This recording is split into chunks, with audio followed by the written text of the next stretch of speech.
makanya di MPTI lah di pelajarinya.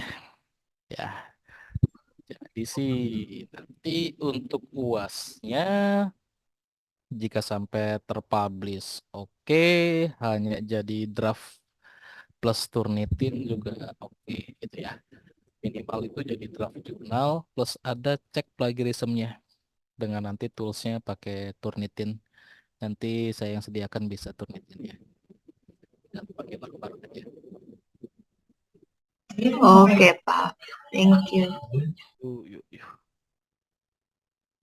Oh ya, Waduh. Pak, ngomong-ngomong, Pak, kemarin kan saya ada uh, apa sih join bimbingan TA-nya Bu Cianto. Jadi Hmm. memang masalah email kampus yang kemarin sempat kita bahas itu yang pada belum dapat tapi udah tugas akhir kan wajib punya email kampus tuh Pak. Hmm, hmm, hmm, Mungkin hmm. mau di follow up lagi Pak, soalnya agak urgent kan Pak, udah sesi 10 sekarang Pak. 11. Eh, ya 11, aduh sorry Pak. Deh. Yang kemarin Mas Teguh mau buat pakai vendor lain gimana? Bisa sih Pak, kayak yang kemarin kata Bapak pakai apa ya kemarin ya? Lupa saya Pak. Saya baru sanduk dikit aja udah hilang ingatan saya. Jangan tanyakan yang lalu-lalu ke saya. Eh, Soalnya terakhir kan di ngobar kita yang Hima itu kan Pak Syed bilang lagi mandek kan Pak yang email kampus itu. Hmm, hmm, gitu lah. Coba Hmm. aja bantuin Pak Sahidnya buat dapetin license dari Google buat kampus. Dia bisa. Boleh boleh Pak. Ntar coba besok saya follow up lagi Ya, ke coba beliau. aja ya. Google Education. Ya Nanti Pak. itu kan juga bisa dapat buat acara apa sih buat yang kayak misalkan Gmeet kan bisa unlimited juga tuh, walaupun nggak bisa di-record. Ah, iya iya Pak. Ya lumayan lah buat ini itu itulah. Iya Pak. Saya mau recordnya gimana ya? Males nih record jadi. Oke, Recording in kita mulai. progress. Assalamualaikum warahmatullahi wabarakatuh. Selamat malam semua teman-teman calon sarjana ilmu komputer Unsia. Kita ketemu di mata kuliah MPTI pertemuan ke-11. Jadi tinggal beberapa minggu lagi, kurang lebih sebulan lagi sudah masuk lagi pekan ujian lagi ya, ujian akhir semester. Nah, untuk MPTI ini nanti untuk ujian akhir semesternya atau tugas akhir di mata kuliah MPTI itu berupa draft jurnal dan hasil cek plagiarism dengan software atau toolsnya. Contohnya seperti Turnitin atau tools-tools untuk mengecek plagiarism yang lainnya. Bebas mau pakai apa aja, tapi nanti kalau untuk Turnitin insya Allah akan saya sediakan. Teman-teman tinggal pakai, tinggal cek eh, berapa persentase atau berapa tingkat apa kemiripan karya teman-teman yang sudah dibuat berupa draft jurnal dengan beberapa publikasi-publikasi lainnya yang sudah terpublish di internet ya atau di database Udah gitu kan. jawabannya ini. Oke, untuk pertemuan kali ini tadi ada request untuk ngebahas apa? UTS ya. Ya Untuk Pak. membahas UTS. Kenapa UTS-nya? Saya lihat Udah tuh. kurang kurang Pak. Hanya saya Pak. Untuk setiap UTS, setiap tugasnya itu sudah saya berikan feedback ya. Sudah saya berikan feedback. Kayak misalkan contoh di sini Mbak Joan. Kita lihat proposalnya penerapan metode klasifikasi XGBoost dalam pengembangan sistem diagnosis kesehatan mental mahasiswa Unsia. Wah, ini ngeri-ngeri sedap. Masa mentalnya nggak sehat semua ya? Waduh, jangan ya. Oke, ini dia abstraknya. Oke. Biasa kalau saya ngoreksi ini seperti kemarin yang kita lihat reviewnya dulu. Kenapa sih reviewnya sampai nilainya 90? Kenapa 100 gitu ya? Oke, kurang hasil dari studi literatur atau literatur review yang belum dimasukkan. Nggak ada ya? Referensi banyak dari sumber publikasi, ya, materi pendalaman lebih dari metodologi penelitian, biar metodologi penelitian tepat. Oke, studi literatur reviewnya nggak ada ya? Nggak dimasukin. Itu di dasar teori, Pak. Dasar teori, studi literatur atau literatur review. Oh Iya, ini, Pak. Heeh. ini satu bang. Iya, Pak. Hah? Heeh, cuman judul Hmm, babnya aja saya ubah, Pak. oh, penulis menyimpulkan kesehatan mental. Ini penulis siapa? Penulis Mbak Juang atau penulis sebelumnya? Saya, Pak. Oh, nggak usah dibilang begini ya. Kalau misalkan bikin publikasi ilmiah nanti atau bikin karya tulis, nggak usah disebutkan terlalu banyak. Misalkan peneliti atau penulis. Nah, kalau misal karya tulis, idealnya kalau misalnya ini dilakukan sendiri, artinya kan penulis dan peneliti ya. Lebih enak dipanggilnya peneliti sih, gitu. Bukan penulis. Karena yang melakukan dan menuliskan hasil penelitian yang dilakukan gitu ya. Oke, Pak. Kalau penulis kayaknya kesannya cuma nulisin doang gitu ya. Yang nelitinya nggak tahu siapa. Itu. Tapi nggak usah terlalu banyak disebutkan penulis, menyimpulkan ini, penulis menarik kesimpulan ini, atau penulis berdasarkan apa yang sudah dibaca penulis, berdasarkan apa yang sudah dilakukan peneliti atau penulis, nggak usah terlalu banyak disebutkan sih, langsung aja dijelaskan atau dituliskan kenapa nih. Misalkan dari kajian literatur atau kajian yang sudah dilakukan dari studi literatur atau literatur yang sudah dilakukan gitu ya, terlihat bahwa kesehatan mental mahasiswa gini gini gini gini gini sep itu. Ini kan cuma satu ya yang masukin referensinya cuma empat. Nah itu ya kalau saya lihat daftar pustakanya kemarin cuma tujuh tuh. Ini dari satu organisasi dari web ya. Iya, ada di Web. Mendeley sih, Pak. Iya dari webnya nggak apa-apa. Dari web satu, dua, terus ini jurnal, jurnal, jurnal ini nomor lima ini apa? Sama nomor empat. Ya nomor empat sorry, Jurnal, Pak. empat. Nomor empat. Yang 4 itu web. Oh web. Oke, kalau untuk web sih bagusnya nanti kan kalau di fieldnya dibuka ya, itu kan ada keterangan URL, terus aksesnya kapan, dan nanti Mendeley bisa tampilin tuh di aksesnya kapan sama URL kapan. Lebih bagus, lebih lengkap kalau untuk sumber dari web. Dan untuk sumber pustaka atau sumber referensi ya, daftar pustaka, biasakan atau usahakan ya, ini di semuanya ya umumnya. Sumber dari jurnal itu minimal adalah 70%, tapi ideal adalah 80%. Sumber-sumber lainnya dari buku, web, atau dari laporan, ya dari proceeding, itu maksimal 20%, jangan lebih dari itu. Jadi kalau misalkan punya 20 daftar pustaka, yang dari jurnal berarti kan minimal harus 16 ya, atau idealnya 16 lah. Dan sisanya baru dari sumber-sumber lainnya. Gitu ya. Oke, Pak. Terus total jumlah kayak referensinya itu apakah ada idealnya berapa gitu, Pak?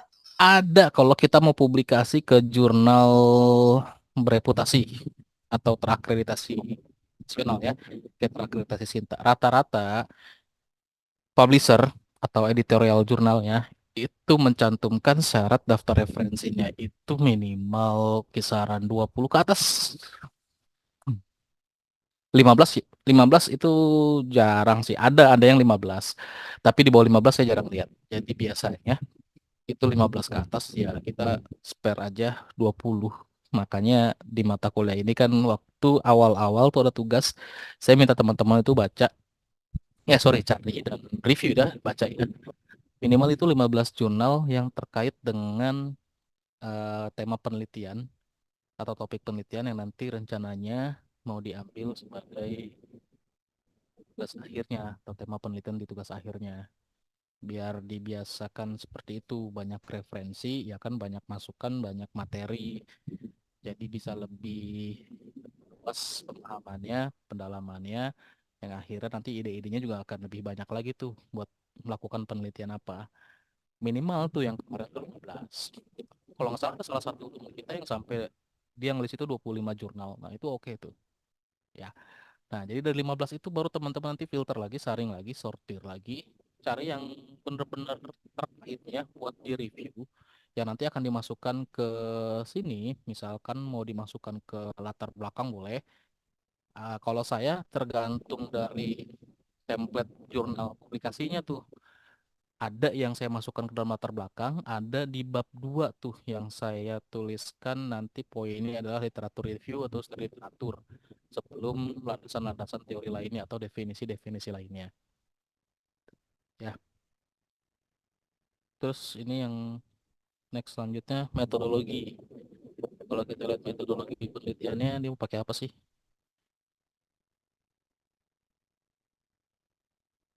Metode. Nah, ini kan pakai metodenya metode data science pendekatannya CRISP-DM. Penjelasannya di mana? CRISP-DM ya? Enggak ada.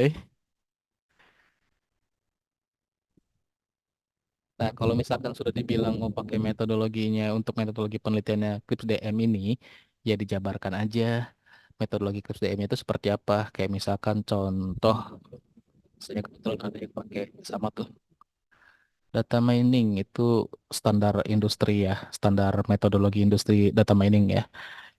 Bentar, saya carikan dulu. Ada Pak, ada business understanding, data understanding gitu Pak. Ya, kebetulan lagi itu penelitian saya pakai metodenya itu. Di mana ya? Ya, bener gak sih? Hmm, hmm, hmm.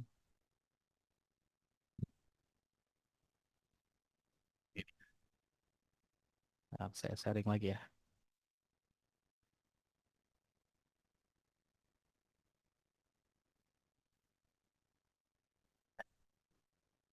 Ini dia.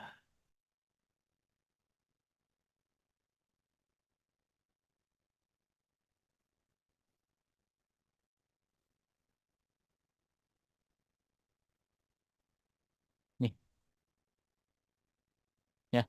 Kan saya disebut di sini metode penelitian yang saya pakai. Penelitiannya jenisnya eksperimental. Terus desain eksperimentalnya mengacu ke model CRISP-DM ini. Fase-fasenya ada 6 ini ya.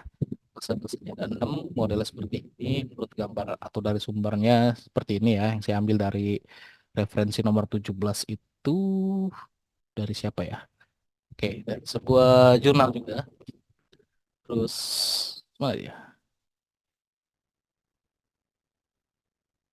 Nah, terus dari model Krips DM itu, tahapan penelitian yang saya lakukan itu saya extend.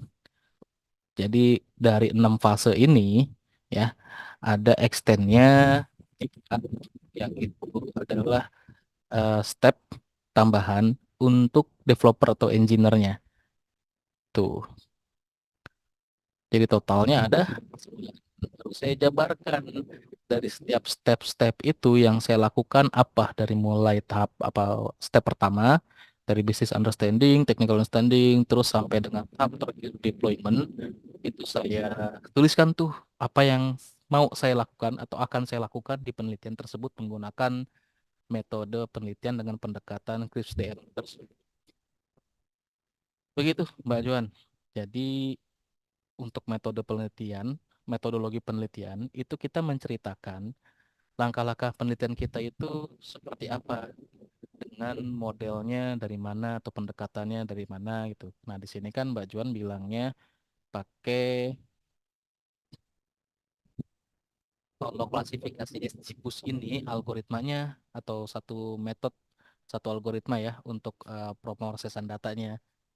Tapi kalau metodologi penelitian, kalau kita bicara metodologi artinya ada beberapa metode atau langkah-langkah atau algoritma yang kita gunakan atau kita jalani dalam penelitian tersebut.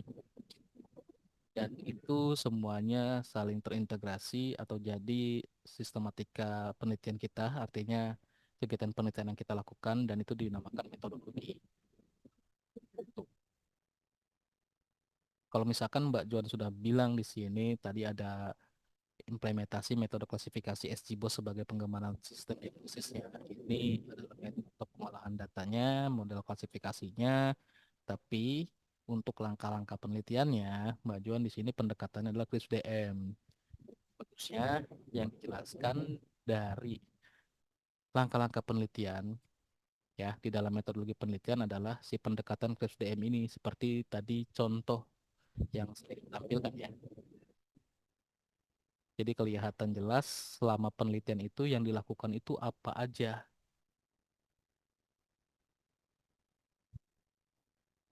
Misalkan kan di sini ada metode decision tree atau algoritma decision tree.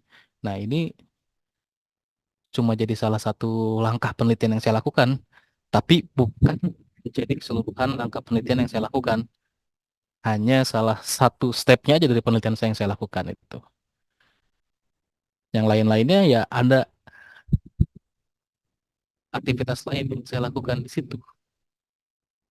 Misal di data preparation, tahap preprocessing, ya ada pengurangan data dan pemfilteran dan selain apa dan lain-lain gitu ya. Jadi pure proses fitur ya. Nah, terus di tahap modeling juga tuh penerapan algoritma decision tree-nya lagi di evaluation hasil data miningnya ada di situ, dievaluasi dan seterusnya.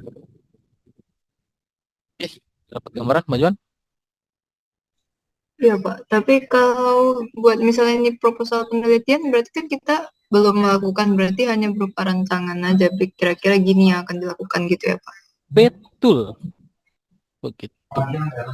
Yang namanya Oh, proposal kan artinya angan-angan ya, rencana yang mau kita lakukan itu nanti seperti apa. Nah, nanti di bentuk laporannya ya pasti akan berbeda dengan proposal. Kalau proposal itu rencananya, di laporan ya berarti semua realisasi dari rencana yang sudah dibuat dari proposal tersebut. Begitu. oke, Pak. Terima kasih banyak. Oke. Yang lain ada yang mau tanyakan? Izin Pak. Yuk, Mas Oke. Yunus. Ya, gimana? Ini kan kalau ada proposal gini kan pasti kita akan melakukan penelitian Pak ya. Nah, Mm-mm. target kalau misalnya kayak di penelitianku kan di kampus nih. Nah, itu kan harus Mm. minta apa? Pakai surat izin kan Pak ya? Arusnya. Itu nanti kalau misalnya saya lakukan apa? Saya lakukan penelitian itu dari kampus Kak Pak yang kasihkan ini. Ini eh penelitian yang dilakukan di sebuah instasinya atau institusinya itu kita sampai minta data atau sampai menggunakan infrastruktur layanan atau sarana yang ada di kampus atau di instansi tersebut nggak? Eh, soalnya di penelitianku itu Pak ini apa? Quality of service. Mm-mm. Nah, itu pas aku konsultasi QoS sama ya. orang-orang sana, Oke. orang sana bilangnya ini harus anu dulu mas katanya harus ada surat izin apa Pengantar riset ya. pengantar riset dari Ya, kampusnya. tinggal minta aja ke prodi, nanti ya dibuatin. Harus gitu ya. Pasti akan dikasih kok. Kayak kemarin juga teman-teman ada yang minta surat pengantar riset buat riset di sebuah tempat karena memang berhubungan dengan data internal atau ya berhubungan dengan sarana atau kita menggunakan fasilitas atau masuk ke dalam internalnya instansi atau organisasi tersebut, ya mau nggak mau kan harus ada permisinya dan itu butuh surat pengantar riset. Ya, itu nanti tinggal minta dan dibuatkan buat nganterin kita ngelakuin penelitian di suatu tempat ya. Oke baik Pak. Hmm. Terima kasih Pak infonya. Oke, sekalian saya tadi ngecek punya Mas Yunus. Punya Mas Yunus Iya, ini memang minusnya karena nggak ada vlognya aja ya. iya anu Pak. Waktu itu saya lagi di luar daerah apalagi ada instalasi fiber Oh, optik jadi nggak sempat sudah. oke. Terus yang kedua adalah mengenai metodenya. Metodologi yang mau dipakai itu apa? Nggak tahu ya. Iya Hmm, Pak. saya kemarin melihat metodologinya fase konseptual, fase perancangan, fase empirik, fase analitik, fase diseminasi. Hmm, oke. Kalau ini kan ya boleh aja sih ini nih. QS Kebetulan saya juga ada QoS contohnya. Bentar ya, saya cari lagi. Baik, Pak. QoS-nya apa aja parameternya yang mau dianalisa selain throughput, Eh, ada jitter sama delay sih, Pak. jitter, Paket delay, plus, paket plus. Iya. bucket loss. Bedanya delay sama time apa sih? Apa itu, Pak? Hah? Nggak tahu, saya lagi nanya. Nah, maksudnya enggak jelas soal pasalnya saya sambil jualan juga ini, Pak. Oh, jualan. Usaha apa? Ini, Pak, pada jualan mie. Mantap. Daerah mana? Jangan bilang di Pak. Kalimantan, kejauhan, males. Mana ya? Bentar, oh ini dia. Bentar ya, saya share ulang dulu.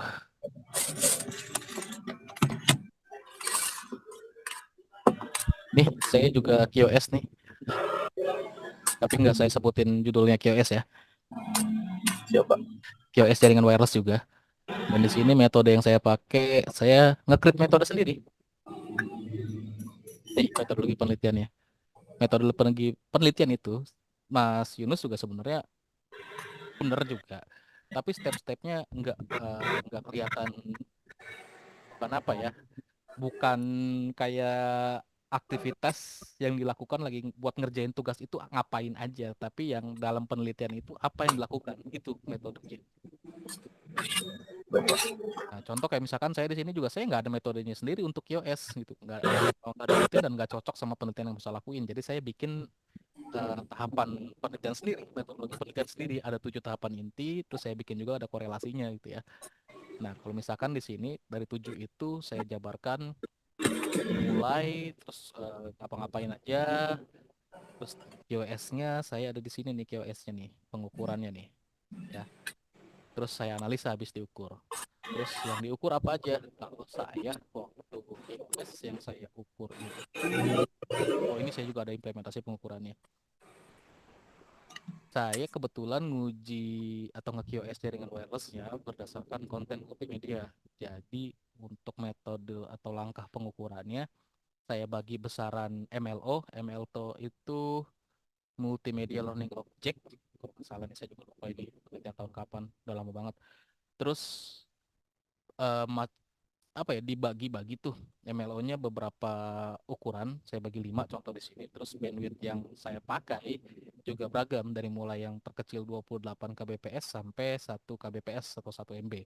Karena memang, nah ya kebetulan ini juga saya ngelakuin di salah satu instansi di Fakultas Ilmu Komputer Unip Mercubuana, dan di sana mahasiswanya itu untuk akses internetnya itu dikasih cuma 1 MB. Makanya besaran maksimal bandwidth yang saya pakai di sini 1 MB ya. Terus skenario-nya yang saya uji throughput, packet loss, delay sama time. Ya, dengan nanti hasilnya, nah ini saya tampilkan hasilnya kayak gini-gini ya. Ini udah langsung dibuatkan chartnya aja. Terus packet loss, delay, ini time-nya. Terus ada analisanya. Analisanya cuma gini aja sih. Dari berdasarkan pengukuran yang sudah dilakukan, dapat pengukurannya gimana gimana gimana, sekian kapasitas atau besaran objek file multimedianya itu berapa, itu aja. Dan kebetulan pengukurannya ada yang pengukuran individual atau pengukuran tunggal sama pengukuran skalabilitas. Perbedaannya itu sih saya sama penelitian yang lainnya. Beres. Nah, berarti si Mas Yunus ini kan kurangnya satu, ya vlog mah udah, nanti tinggal buat lagi aja ya. Yang kurang dalam itu adalah tadi metodologi sama cara citasi. Citasinya kemarin caranya gimana tuh? Untuk citasinya itu kemarin karena ini sih, Pak.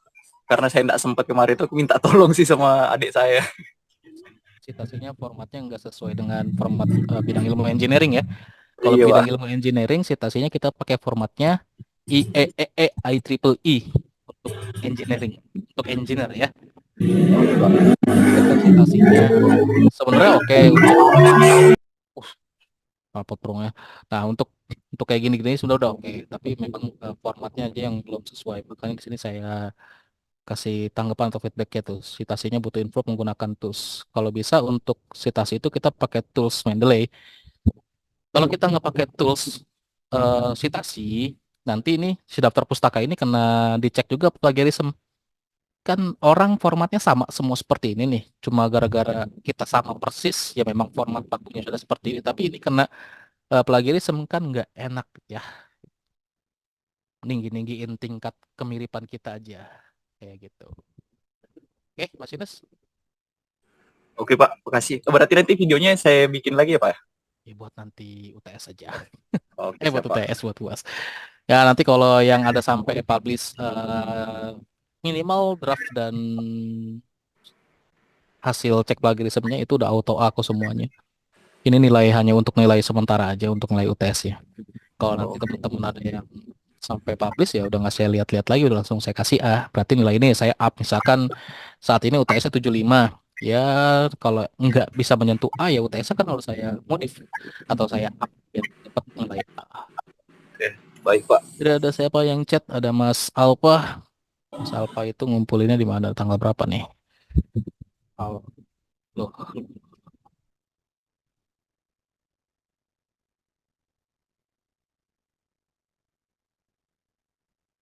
Mas Alpa dapat 90. Kenapa nih? Oh, ini temanya pengujian sistem ya. Pentest web pakai Burp Suite. PPT-nya lama kebukanya. Kita buka Word-nya. Oke, Mas Alpanya ada? Ini sampai ya ada beberapa teman-teman yang sampai cantumin materai ya. Saya itu kan format doang, nggak harus dicantumin materainya. Ada Pak sini. Nah, materai itu nanti aja. Kalau untuk yang udah beneran ini kan ceritanya lagi belajar. Ya harus dengan ada materainya. Saya juga lupa nyimpen, sorry ya. Jadi untuk teman-teman yang sudah menggunakan materai ya coba simpan aja untuk keperluan yang lainnya. Oke, feedbacknya nggak dimasukin literatur review atau studi literatur yang sudah dibuat sebelumnya. Ya memang ada beberapa yang beda ya. Saya lihatin sama tugas satu dan si UTS ini ada beberapa yang beda.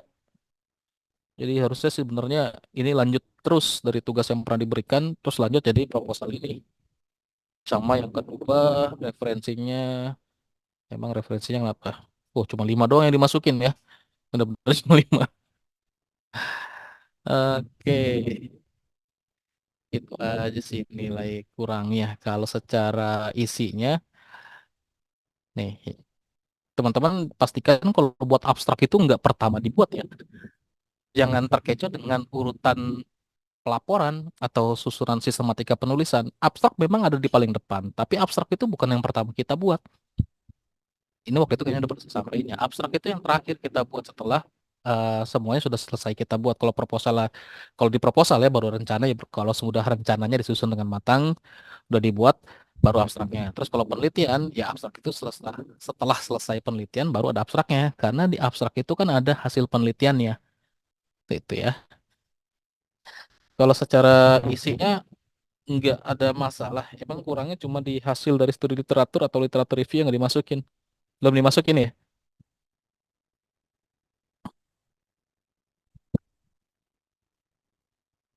Terus sama ini di sini yang saya sorotin kemarin kalau nggak salah buat Mas Alpa nih. Bab 3 mungkin Pak, boleh dilihat.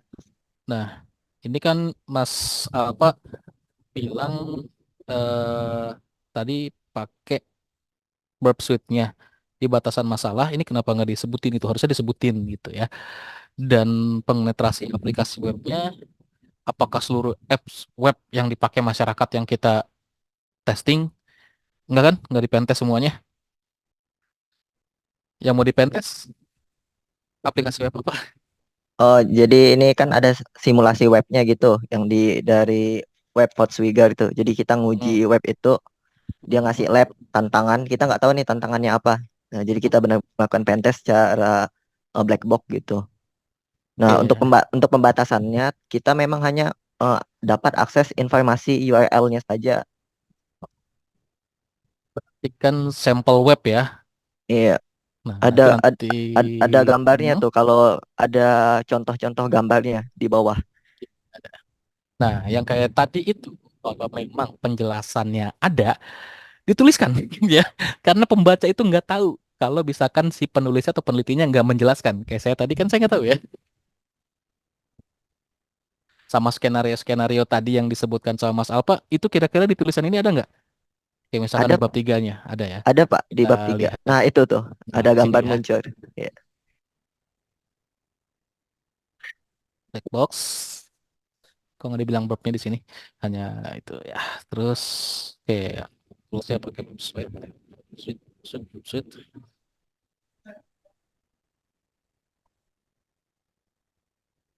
Ini udah.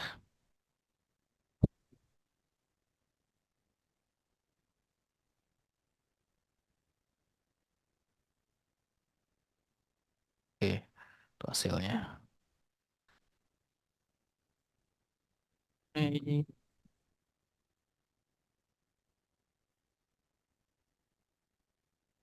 Oke, get.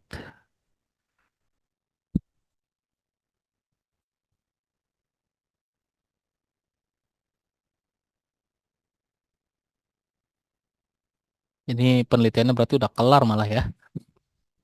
Udah dilakukan ya. Pak. Iya, ini memang ada beberapa yang sudah dilakukan, jadi saya sebenarnya nggak masalah, nggak apa-apa.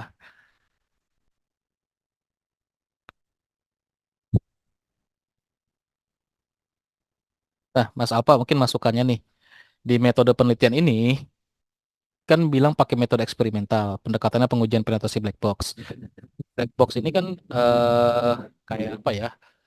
Langkah-langkah bakunya kan kadang kita nggak ada ya, kita bisa nentukan sendiri apa yang mau kita uji sih, yang mana yang mau kita uji dengan cara apa kita ngujinya.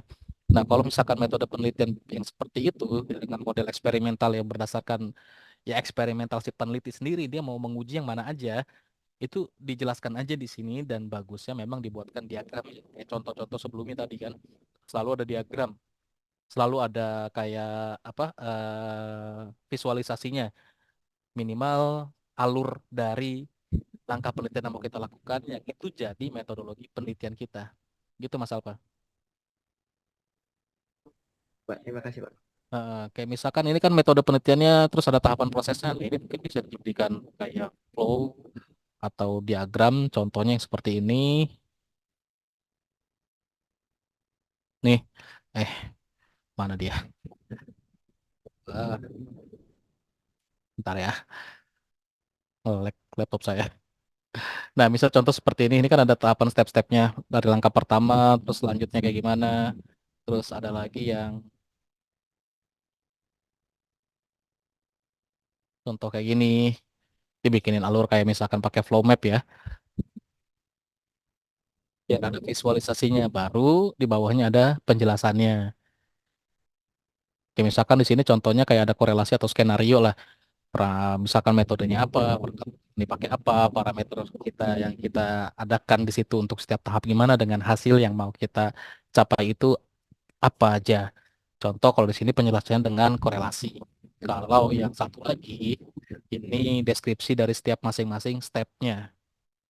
Nah, Mas Alpa mungkin bisa dibuatkan sebuah visualisasinya, alurnya, dengan baru nanti di sini ada deskripsinya dari masing-masing tahapan tersebut. Kayak misalkan contoh identifikasi kerentanan aplikasi web ini ngapain. Nah, ini kan udah ada nih ya.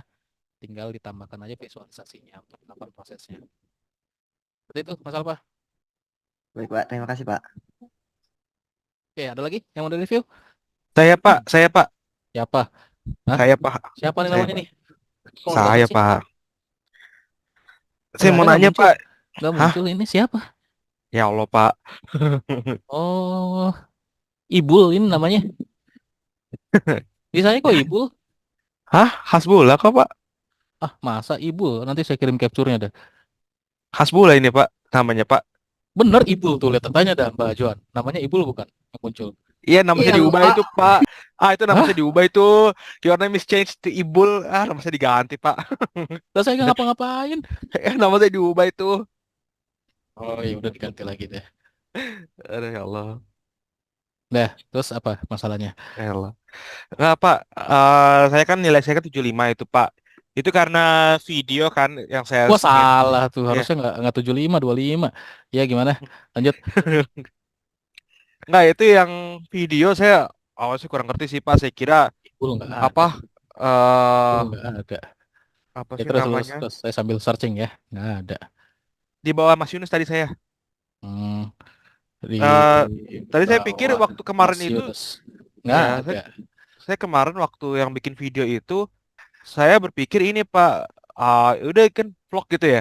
Saya Hmm. pikir vlog maksudnya kayak ini, kayak oh cuma muka doang aja gitu. Saya pikir ya kayak vlog kayak bener-bener vlog gitu. Pas saya search apa, pas saya ini kok dibilang bukan, Nggak ada malah ya noh, Kasbul. ada Pak di bawah Pak. Oh, di searching nggak ada noh. Oh, ada. Hmm. Ya, lanjut.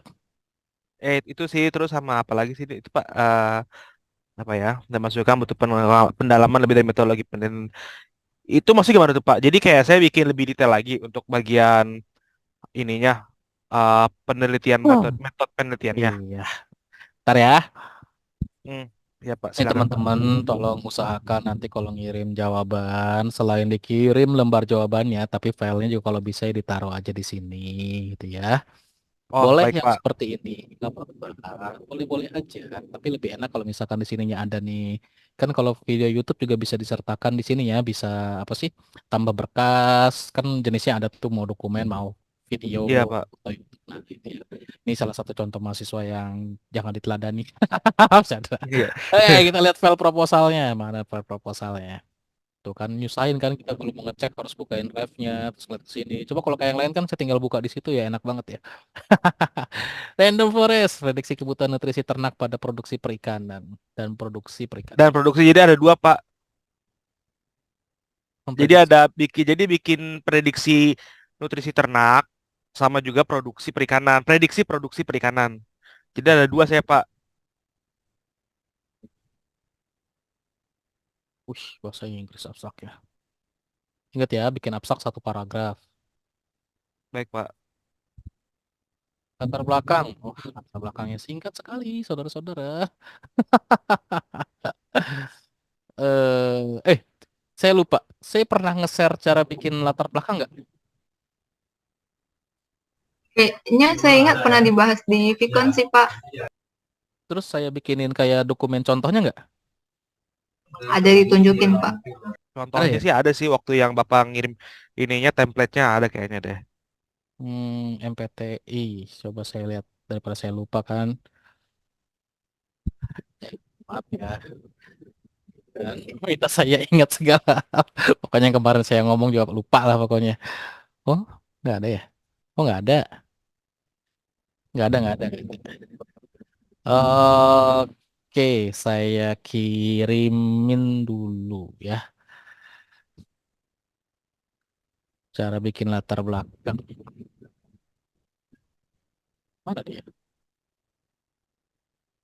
Cara membuat latar belakang. Nah, itu nama filenya belum pernah saya share ya. Yang ini loh, baru saya share sekarang di grup WhatsApp. Coba dibuka. Sekaligus Oh saya yang buka juga deh. Saya nyimpan yang di mana itu file? Open in Microsoft Word. Oke.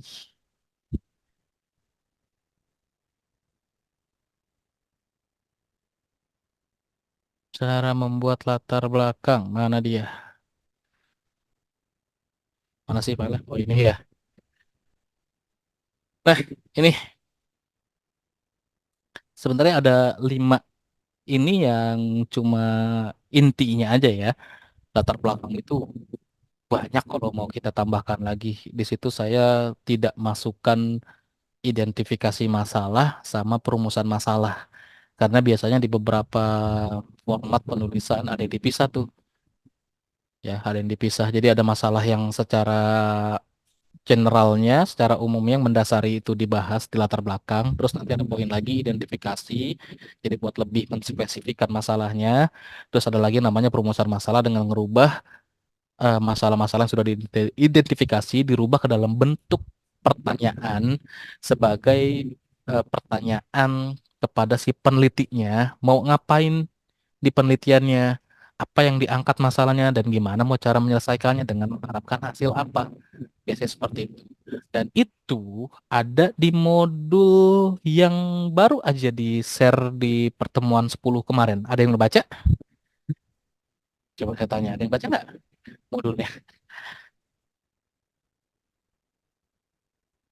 Tentang penelitian kuantitatif ya. Yang sebelah sini kan analisa data kuantitatif. Ayo, ada yang dibaca nggak modulnya? Baru dibuka. Wah, wah, wah, wah, wah. Nah, yang ini, maaf ya. Nah, di sini contoh latar belakang di mana di dalamnya itu ada studi literatur atau hasil dari literatur review yang sudah pernah dilakukan dan dimasukkan ke dalam latar belakang tersebut ya.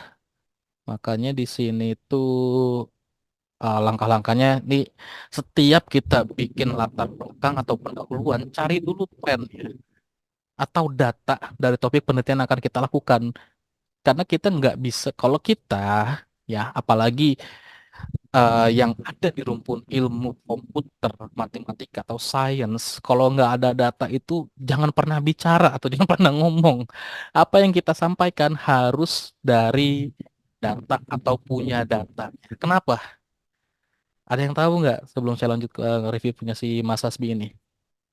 Kenapa Pak? Maaf.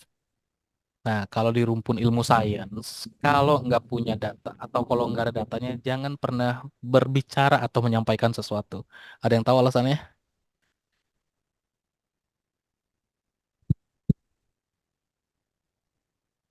Ayo, ada yang tahu? Ini kayaknya waktu mata kuliah dasar banget pernah dikasih tahu dah atau pernah dijelasin.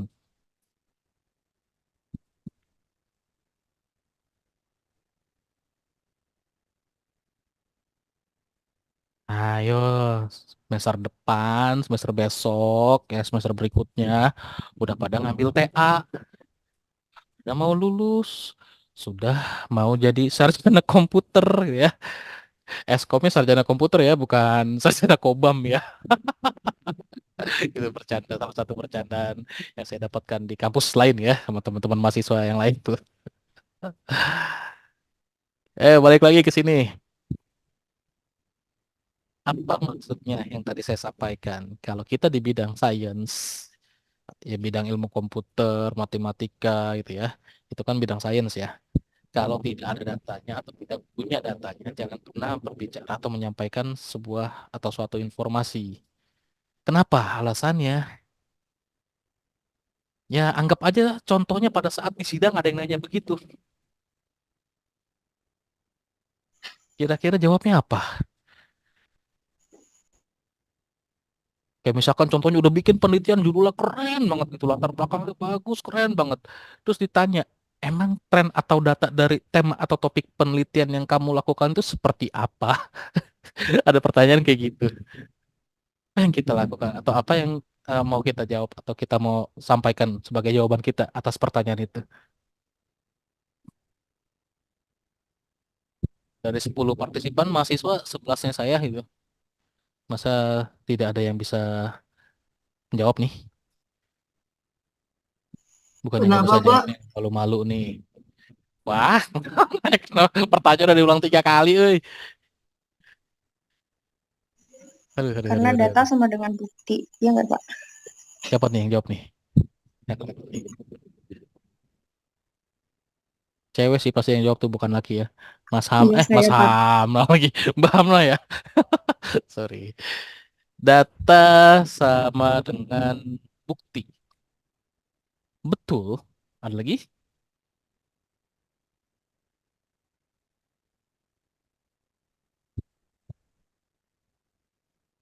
Ada data baru bisa menciptakan masalah. Boleh. Langsung aja lah ya, biar nggak lama-lama nih. Kalau waktu belajar sistem basis data, disampaikan nggak sih data itu adalah sesuatu yang seperti apa? Data itu berupa opini nggak?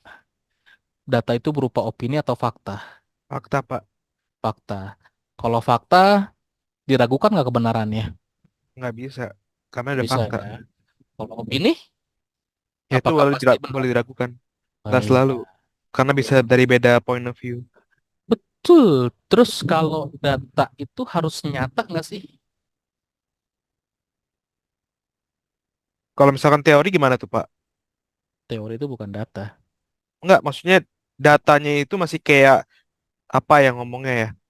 Kayak data yang diambil dari teori gitu loh Pak. Maksudnya kayak Oh, ini teori itu begini begini begini gitu. Kalau data dari hasil sebuah pengujian atau pengukuran dengan memanfaatkan teori tertentu atau model metode algoritma tertentu didapatlah tuh data itu, ya itu boleh. Tapi kalau data yang sudah diolah itu namanya bukan data ya, tapi informasi. Tapi balik lagi, informasi juga bisa jadi data lagi kalau memang dia dijadikan inputan untuk mendapatkan informasi lanjutan. Itu udah dua tuh ya. Data itu berarti harus fakta. Terus yang kedua harus apa tadi? Nggak boleh teori. Harus nyata, Ya harus nyata. Iya nggak boleh real. teori. Terus Real, yang real. ketiga apa sih? Ini orang-orang data nih yang biasa mainan data. Dia ngolah datanya banyak banget. Apalagi yang, oh, Pak, saya peminatnya data science itu. Ya oke lah, udah ngambil peminatan data science.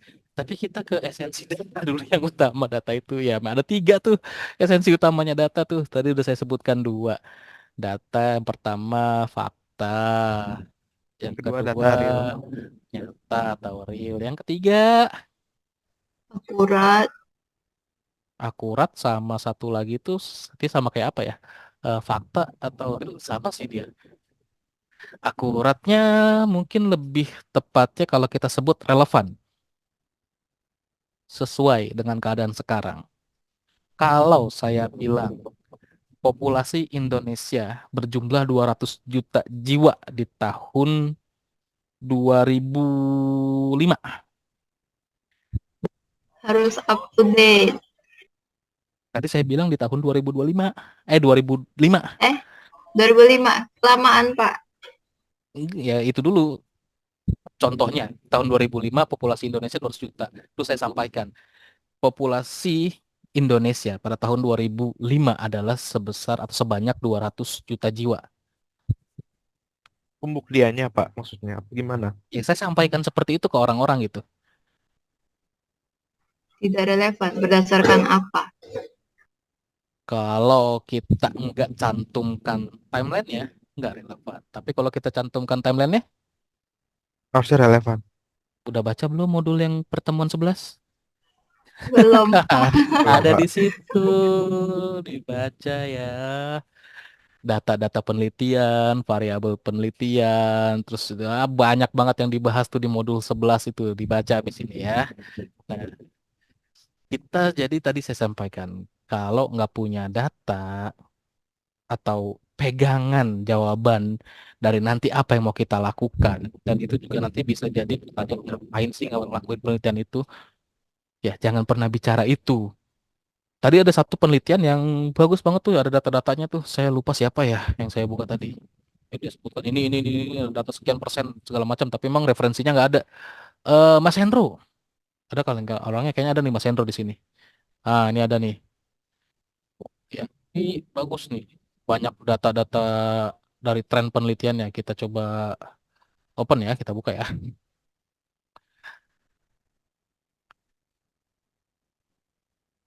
Coba Mas Asbi kita buka. Eh, Mas Hendro ini kayaknya kebetulan dapat 100 kayaknya ya.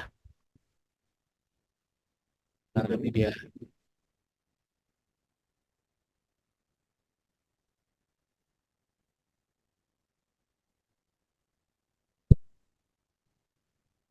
N.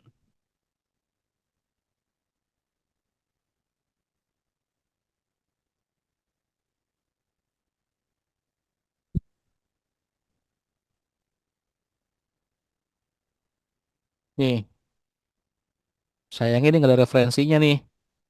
Ya, minus sedikit masih oke lah ya. Ini ada satu data nih di situ. Terus ada lagi yang, nah ini juga nih datanya kan banyak ya. Nah ini referensi tapi nggak ada nih. Masih saya maklumin. Terus banyak lagi dibilang, nah ini lagi nih. Ya kan banyak data. Cuma sayangnya referensinya nggak ada itu. Nah yang contoh yang saya sampaikan ke teman-teman, contoh di sini lagi bikin sebuah penelitian dengan temanya prediksi tempat pariwisata. Ada contoh tren atau data di sini yang dimasukkan, Indonesia memiliki potensi pariwisata yang besar, ditunjukkan pertumbuhan dan kemajuan pesat industri pariwisatanya. Terus banyak pencapaian pariwisata Indonesia yang telah diakui oleh dunia, dapat dari nomor satu. Nah, biasakan teman-teman pada saat citasi atau kutip sesuatu tuh nggak plek-plekan, mirip di copy, paste, udah masuk jadi hasil karya tulisan kita. Selalu di parafrase, selalu tulis dengan bahasa sendiri aja, dengan bahasa yang formal ya, karena itu karya ilmiah yang akan kita publikasikan secara formal juga. Ini contohnya dari sumber nomor satu dari sini. Dan di sini, ini saya dapat dari web nih, kayak gini, Mbak Juan. Ini kan saya dapat dari web ya. Saya ada nih aksesnya tanggal berapa, dengan URL aksesnya di mana. Contohnya, Pak, ini itu dari cara Mendeley juga. settingnya gimana? Oh, rahasia. Oke, nanti saya kasih tahu. Saya lupa nih Mendeley-nya di mana. Ntar saya kasih lihat ya. Terus lanjut lagi. Nah, terus salah satu negara kepulauan terbesar, gini gini gini gini gini gini, saya dapat lagi dari nomor 2. Dari nah ini dari jurnal. Oke ya. Dan ini yang saya tuliskan nggak saya copy paste langsung tanpa ada parafrase atau penyesuaian. Jadi benar-benar kita nggak hanya apa ya, bukan literatur review atau studi literatur itu bukan nanti hasil-hasil atau apa yang diungkapkan dituliskan sama si peneliti di penelitian terdahulu yang udah dia publikasi terus kita langsung catut main catut gitu aja, enggak. Kita baca, pahamin, dapat disimpan ke kepala kita tuliskan dengan bahasa sendiri, bukan dalam langsung copy paste gitu aja. Ya minimal kalau emang males buat ngerubahnya atau parafrasenya, pakai aja tuh parafrase online kan banyak gitu ya. Jadi nggak langsung kopas langsung, itu dia. Terus contoh dari tren yang udah dimasukkan. Nah, ini ada poin-poin masalah penelitian terdahulu dari literatur review yang sudah dilakukan dimasukin ke sini. Di sini. Contohnya seperti itu. Itu kalau nggak salah dummy nih ya. Ini dummy nih. Contohnya dummy. Jadi dari penelitian pertama dapat masalah ini. Itu juga jadi masalah kita. Karena kan kita jadikan penelitian yang terdahulu sebagai referensi utama kita tuh. Ada 5 kan minimal ya. Dan pasti akan ada masalah yang sama. Nah, makanya dimasukkan. Nanti dikembangin lagi. Ini poin-poinnya dikumpulkan terus nanti dikembangin jadi satu paragraf atau beberapa paragraf. Terus ada hasil pengembangan dari literatur review. Yang ini nanti adalah ada alasan utama kita sendiri atau landasan kita sendiri atau ya tadilah yang memacu kita atau trigger kita buat melakukan penelitian itu. Nah, ini baru bahasa kita sendiri semuanya. Terus lanjut lagi, setelah masalahnya sudah diungkapkan gitu ya, masalahnya udah ada, kita mau nyelesain masalah itu pakai apa caranya? Nah, di sini contohnya menerapkan algoritma tertentu buat integrasiin kemana gitu ya, atau mau diapain sehingga menyelesaikan masalah dengan hipotesa penelitian. Tahu hipotesa penelitian apa?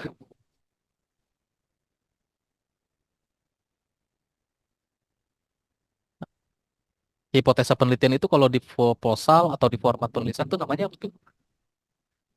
Biasanya jarang ada yang nyebutin itu atau menuliskan itu hipotesa penelitian. Dan waktu sinkron kapan ya? Ini pernah saya bahas nih. Pernah buat tujuan penelitian nggak?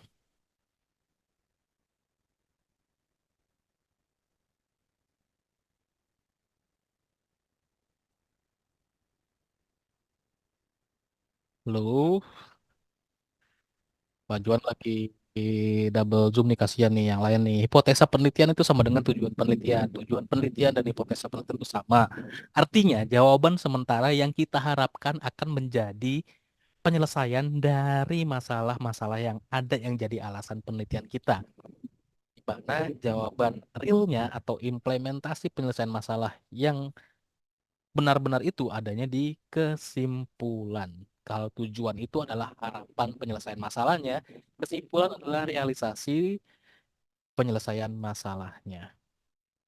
Dan seterusnya ya, bikin daftar apa, bikin latar belakang tuh kayak gini.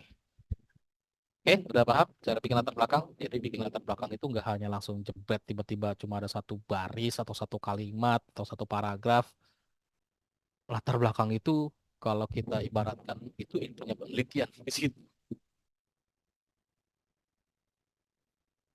Latar belakangnya bagus, ya penelitian ke belakangnya atau isi yang selanjutnya itu ya bagus.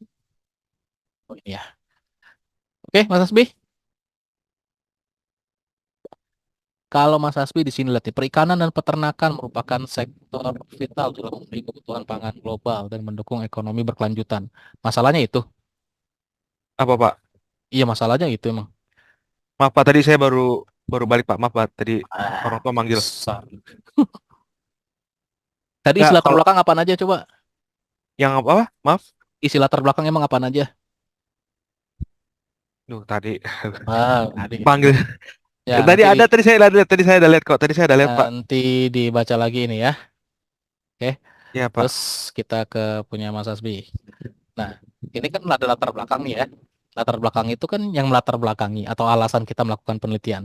Mas Hasbi kan di sini langsung to the point aja nih. Perikanan dan peternakan merupakan sektor vital dalam memenuhi kebutuhan pangan global dan mendukung ekonomi berkelanjutan. Tapi ada masalah apa di situ? Belum sih, belum. Sampai langsung dibilang bertujuan untuk menjelajahi dan mengintegrasikan metode random forest dalam konteks prediksi dan lain-lain menciptakan landasan bagi pengembangan model yang dapat meningkatkan sukses secara berkelanjutan. Emang ada masalah apa sehingga mau menuju ini atau menjadikan ini sebagai hipotesa penelitiannya? Oh, karena ini sih Pak. Kalau kemarin sih saya nemunya tuh karena kalau perikanan tuh eh, kayak datanya tuh bulk aja gitu loh, nggak detail gitu. Kayak mau dapat ini dari mana gitu, dari laut mana gitu. Pertama itu, kedua untuk yang peternakan juga kayak bagian yang apa tuh namanya? Kayak kok bisa sih kenapa bisa berbeda gitu ketika kalau misalkan kita ditanya kepada apa ya kayak data dari pemerintah, bukan informasi dari data pemerintah, ini data ya Pak, jadi masih data masih raw gitu kan.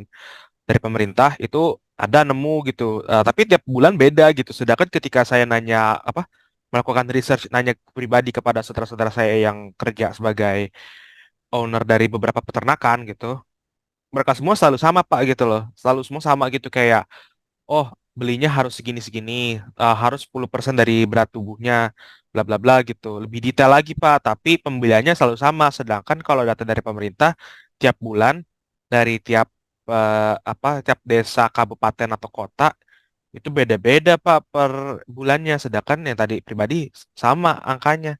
Oke, pertanyaannya satu, kenapa nggak dituliskan? Saya lupa Pak. Ya Kam- udah, berarti untung nilai saya nggak lupa ya, 75 itu nilai lupa itu. Kan kalau kita lihat di sini nih, di latar belakang isinya minimal ini nih, ada nggak? Nggak ada Pak. Nggak ada ya. Berarti latar belakangnya aja ini udah miss nih. Kalau latar belakangnya miss, pondasinya salah, bangunannya rubuh nggak? Maaf Pak. Gitu ya. Ya sudahlah. Next diperbaiki ya. Kalau secara idenya saya yakin bagus semua itu teman-teman. Tapi masalah penulisannya, ya kalau misalkan teman-teman mungkin pada teknis pelaksanaannya juga oke lah bagus semua. Saya yakin semuanya bisa gitu. Tapi masalahnya kan kalau teman-teman ngelakuin sesuatu tapi nggak ada laporan, siapa yang tahu yang lagi dilakuin apa? Terus kenapa ngelakuin itu sama hasilnya gimana? Nggak ada yang tahu kan? Tuh, jadi apa yang ada di kepala, di konsep, di pikiran kita, di angan-angan kita, tuliskan aja semuanya. Terutama setelah melakukan apa yang mau kita lakukan. Dituliskan sebagai laporan kita. Nah, kalau tidak ada pembuktian dari hasil tulisan itu, nggak ada yang tahu apa saja yang sudah dilakukan dan hasilnya seperti apa. Gitu kan? Iya Pak. Berarti Fix, udah paham ya apa Paham Pak. minusnya? Oke. Latar belakang masih kurang tadi. Apa kurang Ya, masalahnya di mana gitu. iya, iya. Sama Pokoknya videonya tadi. banyak bermasalah lah pokoknya. Oke, next. Ada lagi yang mau tanyakan. Sebelum itu kita langsung ke ini aja ya. Nanti teman-teman itu kan tugas akhir di mata kuliah ini adalah publikasi ya. Ada draft sama cek plagiarismnya. Udah tahu cara nyari jurnalnya? Buka Sinta, cari source ke jurnal. Kalau mau difilter, filter aja langsung. Misalkan semuanya. Ya kalau mau di checklist semua ya boleh. Jangan Scopus ya, ribet. Terus areanya, engineer, science, sama ekonomi kelanjutan education, filter jurnal. Ini banyak ya. S1. Terakreditasi Sinta satu. Sulit. Cari yang Sinta-Sinta biasa aja atau jurnal lokal biasa tanpa akreditasi juga boleh, nggak apa-apa. Yang penting publikasi. Atau minimal tadi draftnya ya. Ini terindeks Scopus, oi. Nanti tinggal cari aja. Hmm, misalkan ini Sinta 1. Kalau ada yang mau ke Sinta 1 silakan, tapi saya ini ya Sinta 1, 2, 3, 4 itu biasanya berbayar. Memang ada beberapa yang gratis, tapi kebanyakan berbayar. Nah, saya nggak menyarankan untuk mata kuliah ini berbayar. Bahkan saya larang ya, nggak boleh. Ya, baru belajar yang mana aja gitu ya. Nggak usah yang bayar. Nyoba dulu kan, biar nanti pada saat tugas akhir udah terbiasa publikasi. Atau ya kita langsung cari di sini aja nih ya, nggak usah pakai filter di situ. eh Misal teknologi informasi, kita cari jurnal-jurnal yang ada kaitannya dengan teknologi informasi, kita cari yang agak gampang aja, peringkat-peringkat 4, 5, 6 lah ya. Nah, teknologi informasi dan komunikasi dalam pendidikan, oh, janganlah terlalu ini. Jurnal sistem dan teknologi informasi, coba ya. Oke, udah masuk ke websitenya. Oke, ini dia websitenya. Terus kita lihat information for author, aduh, jurnalnya kita lihat dulu scope-nya dia apa aja. Nggak ada lagi di sini. Ada di sini kali ini. Information ya. Oh, Sekarang nih PPNU. kurang lengkap nih. Oh, ada di sini. Focus and scope-nya, information system, information technology. Jadi teman-teman yang punya topik penelitian di apa di fokus scope atau tema atau topik ini ya bisa submit ke sini. Terus next kita lihat ada fee-nya nggak. Kalau nggak ada, oke, sip. Nah, ini baru boleh submit ke sini ya, karena gratis. Kalau yang berbayar jangan. Terus plagiarism screeningnya dia pakai apa dan minimal berapa? Positif positif tuh, ini keterangan yang ada nilai. Biarinlah nanti aja. Terus kita cek lagi. Ini untuk proses reviewnya ya. Oke ya, kita lihat ke other guidelines-nya aja. Terus template jurnalnya di download. Nah, apa yang nanti teman-teman buat untuk tugas akhir atau ujian akhir semester di mata kuliah ini adalah langsung bikin draft jurnal atau jurnal sesuai dengan template jurnal target publikasinya mau kemana. Kayak misalkan tadi mau publish di jurnal yang namanya Positif, Jurnal Sistem dan Teknologi Informasi. Langsung aja cari templatenya, terus lihat templatenya dan buat semirip mungkin. Ikuti petunjuk format penulisan apapun yang ada di sini. Jangan sampai beda. Ini buat latihan nanti teman-teman tugas akhir. Beda fontnya aja, font face-nya beda atau ukurannya, size-nya beda, udah pasti ditolak. Screening awalnya gitu ya. Terus kayak misalkan referensinya nih ya, teman-teman lihat, disarankan menggunakan aplikasi referensi Mendeley seperti apa? Reference Manager Mendeley, Zotero, Reflog, EndNote dan lain-lain. Terus pakai stylenya IEEE, fontnya sekian sekian sekian gitu ya. Dan ini format penulisannya 2 kolom untuk isinya selain untuk yang headernya. Ini harus diikuti semua ya, jangan sampai tidak diikuti dari formatnya benar-benar bagus seperti ini ya. Buat seperti ini. Kalau kebingungan cara buatnya atau pengen lihat contoh realnya, ya tinggal download aja di hasil publikasinya yang dipublikasikan di sini, misal di sini. Nih, bentuknya sama persis dengan template-nya kan yang dibuat. Nah, buatnya ya udah kayak gini yang dibuat. Jadi nanti teman-teman nyusun ya, plus juga poin-poinnya ya ikuti format atau template penulisan dari si jurnal target publikasinya. Oke, kalau di sini contohnya nih, Pak, ini kok referensinya cuma 10. Ya, udah jangan diikuti ya. Nanti teman-teman pada saat tugas akhir itu minimal Sintanya Sinta 5 dan itu kebanyakan kalau misalkan kita pengen yang gratis itu agak strict tuh buat apa ya reviewnya ya. Contoh-contohnya itu banyak banget yang butuh minimal referensinya itu adalah 15 ke atas. Jarang ada banget yang kayak 10. Nah, ini juga saya nggak tahu mungkin lost atau gimana.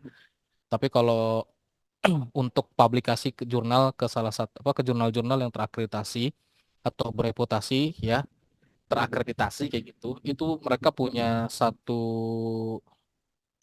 apa ya aturan tertulis dan itu jadi kayak standarisasinya yang memang di ini nih dari Sintanya.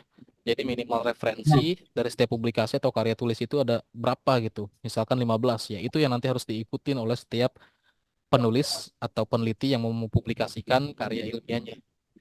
Nggak boleh kurang dari itu. Emang ada beberapa yang kayak kurang itu yang lost mungkin nggak kecek atau gimana gitu ya. Oke, jadi nanti untuk tugas akhirnya seperti itu. Oke, Mas apa? Kenapa kita kalau buat penelitian harus basa-basi dulu, Pak? Apakah tidak boleh langsung ke poin-poin pentingnya aja? Pertanyaan yang pertama, apakah penelitian yang kita buat benar-benar penelitian yang pertama kali kita lakukan dan belum pernah ada yang melakukannya? Dan apakah kita yakin sama hal itu?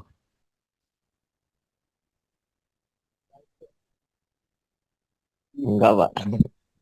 Oke, kalau misalkan penelitian yang kita lakukan ternyata sudah pernah ada yang melakukan dan ternyata mulai dari datanya, metode atau algoritmanya dan hasilnya sama dan ada statement bahwa kita menduplikasi atau plagiat penelitian yang sebelumnya pernah ada. Padahal secara kebetulan ternyata memang sama tanpa maksud di situ pertamanya. Klarifikasinya gimana?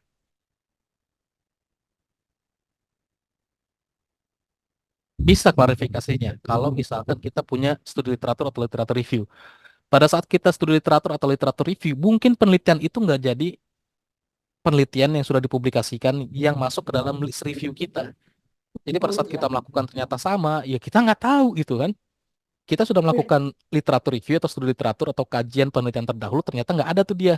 Yang kalau pun nanti kita lakukan sama, ya udah itu di luar paksa kita. Dan yang kedua, masalah basa-basi ini mungkin di latar belakang atau di pendahuluan ya, benar nggak masalah Pak? Iya benar, Pak. Ya, ya sekarang kalau misalkan Mas Alpa nih ke warteg ya, yang gampangnya atau ke tempat makan, oke? Bilang apa atau mau pesan apa tuh?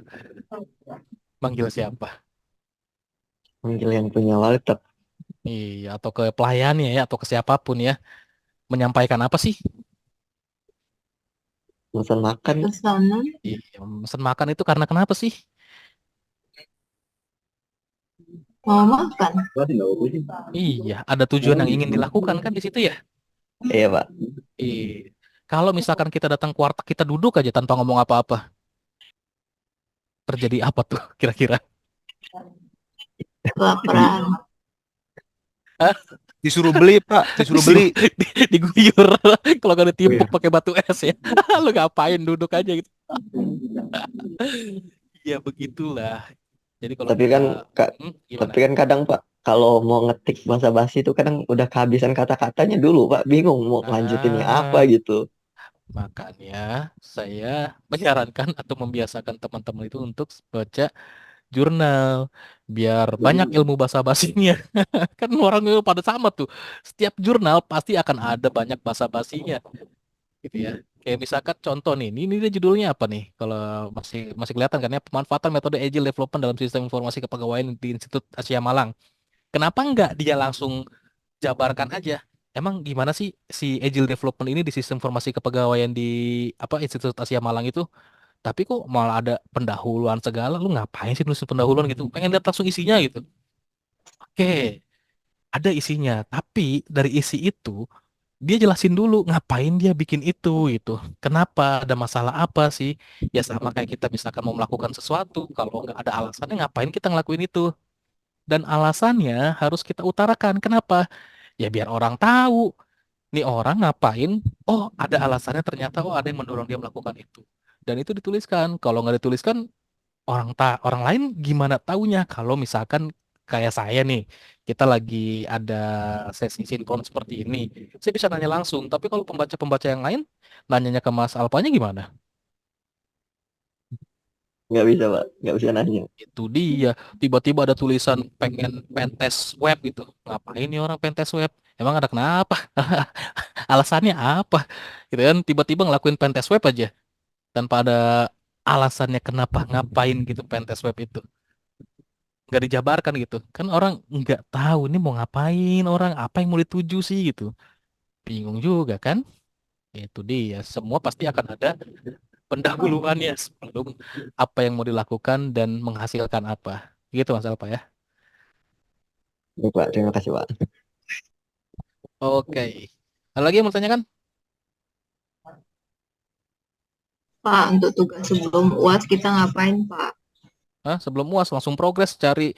Jadi mulai per hari ini cari target publikasinya, mau ke jurnal mana mau publishnya, terus mulai susun laporan penelitian yang sudah dibuat proposalnya kemarin dan publikasikan ke jurnal tersebut. Target paling tingginya publikasi, tapi target minimalnya adalah buat persis seperti apa format penelitian yang tadi contoh. Nah, buat persis seperti ini, tapi nggak dipublikasikan. Dan kalau nggak dipublikasikan, buat si ininya ya, mana dia? Harus ada pengujian plagiarismenya. Mana dia? Nah, ini contohnya. Ini salah satu contoh hasil pemeriksaan tingkat plagiarisme kita. Contoh saya di sini sistem integration design ya. Nah, tingkat hasil cek plagiarismenya itu sebesar 20%. Nah, ini sebenarnya udah tinggi nih ya kalau untuk jurnal-jurnal ke jurnal-jurnal nasional yang terakreditasi, bereputasi gitu ya. Termasuk ke jurnal Scopus ini nilai maksimal 20%. Harusnya sih di bawah itu ya. Tapi karena penelitian ini banyak banget, ya mau nggak mau pasti akan tinggi sih. Dan caranya udah saya hindari sebisa mungkin, tetap masih banyak nih. Kayak misalkan, nah kayak gini-gini kan nih nggak enak ya. Kayak template penulisan aja tuh kena plagiarism loh. Ini kan tinggi-tinggiin poin kita nih. Apa tinggi-tinggiin tingkat plagiarism kita. Dan yang selebihnya di sini, nah ini pun udah saya coba buat dengan bahasa sendiri aja masih kena itu ya. Nah ini juga masih kena juga tuh. Artinya ada kemiripan identik dengan penelitian-penelitian atau publikasi lainnya yang pernah dilakukan. Nah, saran saya nanti kalau ini nih saya kemarin lupa nih, table biar nggak kena plagiarism, bikin jadi image baru nggak kena ya. Oke, Pak. Oke. Kalau istilah-istilah di komputer kita ngindarin plagiarism susah ya. Istilahnya udah standarnya seperti itu, kayak LMS ya LMS, nggak ada nama lain. Terus kayak misalkan kayak sini nih web service REST ya, penjelasannya itu banyak kata-kata yang kayak si SOAP, RPC, HTTP, REST dan segala macamnya itu kena juga semuanya. Nah, dan enak ya kalau kita misalkan pakai Mendeley, lihat tuh daftar pustakanya nggak kena tuh, nggak ada yang kena ya. Kalau kita nggak pakai Mendeley ini pasti kena semua. Satu lagi contoh, Pak, ideal berapa persen, Pak? ideal itu di bawah 20%. Oke, Pak.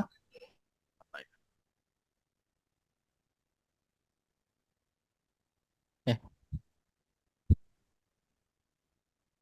nah kayak satu lagi contoh saya ngembangin lagi. Penelitian itu saya tetap kembangin ya. Jadi dari desain integrasi itu ada penelitian lanjutannya. Dan itu tingkat plagiarismenya tinggi banget sampai 31%. Setelah saya parafrase cuma 21 Pak.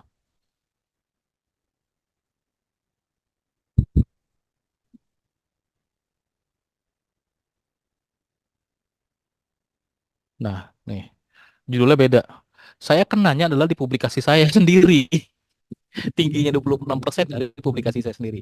Nah, ini judul penelitiannya memang isinya sama, sama tapi ada pengembangan lainnya. Oh, sorry ini judul belum diganti. Ini sebenarnya diganti jadi yang integration modelnya ya, model pengembangan lebih lanjut tapi lebih ke sistem enterprise-nya. Dan ini kena sekitar 31% dan kenanya adalah di publikasi saya sendiri. Nah, itu namanya tetap kena self plagiarism. Nah, ini ya publikasi di Mercubuana. Karena jurnal yang pertama yang tadi yang tentang sistem integration design itu publikasinya di sini. Dan 26%. Harusnya kan kalau nggak ada ke situ, similarity index saya hanya 5%. Tapi karena saya self plagiarism sebesar 26% jadi 31 yang akhirnya ya harus saya turunkan lagi tingkat plagiarismnya baru bisa ke publish. Kalau enggak ya nggak akan layak publish gitu ya. Jadi untuk tugas akhir teman-teman udah tahu tadi, target tertingginya adalah publikasi, target minimalnya adalah buat draft publikasi jurnal yang formatnya sesuai dengan template target publikasinya mau ke jurnal mana, cari dulu jurnalnya, download template-nya atau formatnya, buat seperti itu.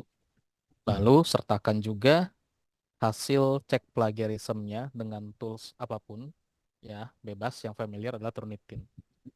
Itu target minimalnya. Pak, boleh rekomendasi tempat publikasi jurnal yang free dong, Pak? Banyak. Tadi kan salah satu contohnya ini free nih. Siapa? Dia nih tadi nih. E-Jurnal Polyben. Positif nama jurnalnya. Tinggal cari aja di sini kan. Misalkan tadi buka Sinta dulu ya, buka Sinta. Oke, habis buka Sinta kita cari aja ke source jurnal, terus cari teknologi informasi atau informatika. Ini kita cari yang beda informatika. Nah, cari yang jangan Sinta 1, 2, 3 atau 4 ya. 4, 5 itu banyak, 4, 5, 6 itu banyak yang gratis, tapi kalau 1, 2, 3 itu banyak yang berbayar, sebagian besar bayar. Ada yang gratis tapi sulit. Cari aja yang kayak tadi contohnya ini dibayar nih, Sinta 3. Kita cari-cari yang Sinta 4 aja ya. Kita next dulu deh. Jurnal Puan.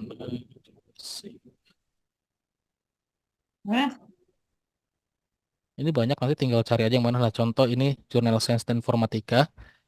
Kita ke websitenya, ke sumbernya. Nah, nanti cari di sini outdoor fee-nya. Nah, ini kan artikel publikasinya bayar 250.000, skip. Yang tadi kan gratis tuh ya, yang siapa? Si positif ini nih. Pada saat kita cek si fee-nya, nah ini gratis ya. Oke, Iya, terus Pak. kita cek lagi yang lain. Sakti ini kalau nggak salah gratis dah.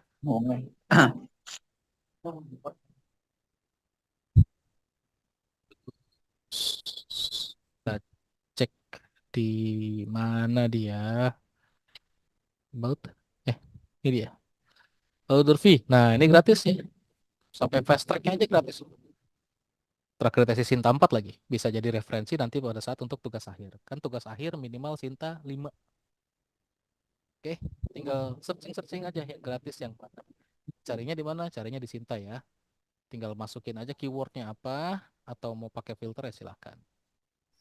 Oke, Pak. BTW ini Mas Alpa juga nanya, bisa nggak kita publish ke jurnal Unsia, Pak? Nah, itu nggak terakreditasi Sinta. Oh, Kalau untuk tugas oke, ini Pak. boleh. Kalau untuk tugas ini boleh banget. Kalau nanti untuk Itu tugas akhir hubungi ke nggak siapa, bisa. Pak? Nanti saya kasih kontaknya Mbak Marisa sama Bu Adinda, ketua atau kepala lembaga penelitian dari Unsianya. Kalau untuk mata kuliah di MPT ini, ya bolehlah kita ke jurnalnya Unsia tuh. Jurnal Unsia apa ya? Saya sampai lupa. Saya belum pernah publikasi di situ. Parah ya. Namanya kalau nggak salah JIS dah. JIS Unsia. Oh ya, ini jurnal ilmu cyber. Dia multidisiplin ilmunya ya. Kayaknya dosen-dosen kita kayak Pujian, Pak Catur, sama Pak Amros yang paling banyak publikasi di sini nih. Nah, boleh nih. Dia ini multidisiplin ya. Mana nih? Prosesnya cepat nggak, Pak? Cepat, nanti tinggal saya senggol. Oke, fokus and scope-nya. Tuh ya, dia multidisiplin ilmu. Jadi digital ekonomi masuk, tapi tentang cyber ya. Di government, e-business, e-sport masuk, PR masuk, financial dan manajemen accounting masuk, legal study masuk. Masuk semua di sini. Yang penting berbau cyber masuk semua di situ. Template-nya ini kalau nggak salah ada template-nya. Mana ya? Nah, ini nih template-nya ya. Grafis lagi. Ya nggak apa-apa kalau mau ada yang publikasi ke JIS, jadi biar kita up jurnal kita juga. Silakan aja boleh.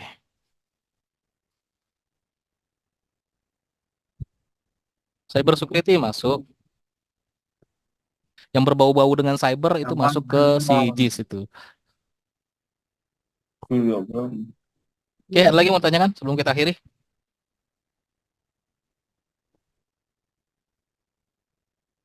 Aman ya, beres semua. Lebih rekomen publikasi yang terakresinta ya, biar teman-teman terbiasa atau punya pengalaman sebelum tugas akhir itu ya. Oke, Pak. Karena ini informasi banyak yang terlena, ini nggak tahu proses publikasi itu seperti apa. Publikasi itu nggak instan saat kita ngirim sekarang dan kita mengharapkan besok ada jawaban atas artikel yang mau kita publish. Nggak kayak gitu. Contohnya saya di Scopus aja 2 tahun baru dapat jawaban, baru terpublish. Di Sinta pernah setahun baru terpublish. Sedangkan tugas akhir syarat sidang ada dapat apa? Letter of acceptance atau bukti penerimaan jurnal diterima. Itu step terakhir sebelum dipublikasikan jurnalnya. Dan itu biasanya paling cepat dengan jurnal yang berbayar aja 2 minggu waktunya. Ya, ini minggu pertama Januari masih banyak yang belum selesai jurnalnya. Sedangkan daftar sidang terakhir adalah awal Februari. Gimana mau ngejarnya? Kemungkinan besar pada extend ini. Termasuk bimbingan saya. Yang setelah ini mau bimbingan jam 9 malam. Udah jam 9 nih. Jadi teman-teman biar dapat pengalaman experience nih sebelum tugas akhir. Gimana sih publikasi itu? Terus jangan jadi biar apa ya, biar bisa lebih manage waktunya nanti pada saat TA. Harus cepat-cepat selesai biar punya spare waktu untuk publikasikan karya ilmiahnya. Kecuali yang mau lewat jalur satu lagi, bukan publikasi, lebih sulit, lebih ribet. Karena dokumennya banyak, bikin laporannya tebel. Itu yang buat prototype atau project tanpa publikasi. Yang akhirnya namanya adalah kayak dulu skripsi, bukan tugas akhir. Kalau teman-teman melihat apa hard copy-nya skripsi di perpus kan tebel-tebel ya, itu bisa jadi bantal. Nggak mau kan bikin yang segitu banyaknya, mendingan publikasi aja. Itu publikasi kan cuma melaporkan hasil kegiatan kita, tinggal disesuaikan aja template atau formatnya sesuai dengan target publikasinya atau si publishernya siapa. Ya, ada lagi yang mau tanyakan? Sementara aman, Pak. Beres ya? Kalau nggak ada, saya akhiri dulu sampai di sini. Jangan lupa dibaca modulnya. Di semua modul itu ada hal-hal knowledge, bekal-bekal yang teman-teman butuhkan untuk penyusunan laporan tugas akhir. Karena mau nggak mau, teman-teman ini bukan hanya dapetin hard skill-nya aja, tapi juga harus bisa mempublikasikan, membuktikan ke umum apa yang sudah dilakukan dengan sebuah karya tulis. Itu tuntutannya seperti itu. Kalau secara hard skill saya yakin semuanya juga pasti bisa. Bahkan sudah banyak yang expert juga. Iya, tapi untuk pembuktiannya gimana? Kan kita nggak bisa cuma sekedar berdasarkan omongan, oh gue mahir, oh gue bisa, gue jago, gue bisa ngelakuin itu, oh itu udah gue lakuin dan segala macamnya. Enggak cuma seperti itu pembuktiannya. Buat dapetin atau menyandang gelar S1-nya juga butuh soft skill yang salah satunya adalah keahlian membuat laporan kegiatan, yang contohnya di sini laporan kegiatan teman-teman bentuknya adalah jurnal, selain presentasi yang sering kita asah lewat bentuk vlog. Ya, itu secara nggak langsung adalah memberikan soft skill ke teman-teman, bukan yang ngerjain ya. Oke, itu aja materi dari saya. Sekian dan mohon maaf jika ada kesalahan dalam penyampaian. Mudah-mudahan materi yang bermanfaat. Jangan lupa dibaca-baca lagi modulnya. Jika ada videonya lumayan dibaca atau disaksikan, disimak videonya sambil nunggu ngantuk atau waktu tidur. Itu video-video yang berhubungan dengan tema materi yang setiap sesinya disampaikan. Oke, itu aja. Sekian, saya tutup. Assalamualaikum warahmatullahi wabarakatuh. Selamat malam semuanya, selamat beristirahat. Malam, Pak. Terima kasih Wabarakatuh. banyak. Terima kasih banyak juga, Pak. Recording stopped. Saya end meeting for all. Terima kasih. Terima kasih juga, Pak.